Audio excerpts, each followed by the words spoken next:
Thank you.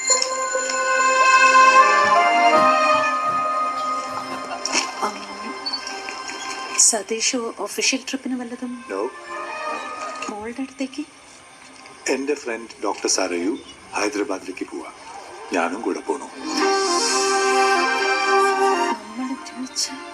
അതാണ് ഞാനും താനും ആഗ്രഹിക്കുന്നത്, അല്ലേ? കേട്ട ആൾക്കാരെന്ത് പറയും? നമുക്ക് വട്ടാണെന്ന് പറയും. ശരിക്കും നമുക്ക് വട്ടല്ലേ? നമ്മുടെ മക്കള് പണ്ട് പേരൻസ് എന്ത് പറയും? തല്ലോ കൊല്ലോ എന്നായിരുന്നു പേര്. ഇപ്പൊ മക്കൾ അവര് പണങ്ങോ, ഒരിക്കലും മിണ്ടാണ്ടിരിക്കോ കാണാതിരിക്കോ എന്ന ടെൻഷൻ. നമ്മൾ ഇനി എത്ര കാലം കൂടി ജീവിച്ചിരിക്കും? മാക്സിമം ഒരു 25 കൊല്ലം, റൈറ്റ്?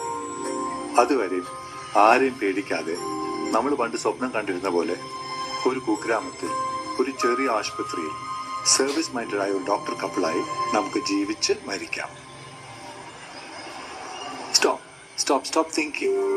ഇത്രയും കാലം ആലോചിച്ചു കൂട്ടല്ലാതെ നമ്മൾ ഒന്നും ചെയ്തില്ലല്ലോ. വല്ലതും ചെയ്തു?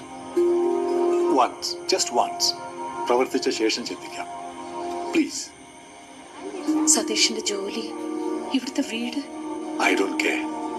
ഇന്ന് രാവിലെ എണീറ്റു, ഹോസ്പിറ്റലിൽ വിളിച്ച് ഇന്നത്തെ ലീവ് പറഞ്ഞു, വീട് പൂട്ടി വെറും കൈയോടെ ഇങ്ങോട്ട് ഇറങ്ങി. പണ്ട് കൂടെ പോരാൻ, ഒരുമിച്ച് ജീവിക്കാൻ നീ എന്നെ ഒരുപാട് നിർബന്ധിച്ചു. അന്ന് ഞാൻ കേട്ടില്ല, ജോലിയുടെ പിന്നാലെ പോയി. അവസാനം ജോലിയിൽ ഫസ്റ്റ് ആയപ്പോ പേഴ്സണൽ ലൈഫ് ഒലിച്ചുപോയി. ഇപ്രാവശ്യം നീ എന്നെ വിളിച്ചില്ല, കൂടെ വരുമോ എന്ന് ചോദിച്ചില്ല.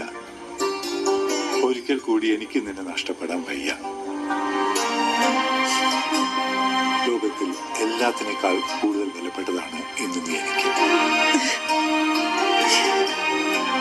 ഒരു ഇംഗ്ലീഷ് സിനിമ സ്റ്റൈലിൽ മുട്ടുകുത്തി നിന്ന് വിൽ യു മാരി മീ എന്ന് പ്രപ്പോസ് ചെയ്യണമെന്നുണ്ട്. പക്ഷെ സമ്മതിക്കുന്നില്ല. ആര്? മുട്ട് വല്ലാത്ത വേദന.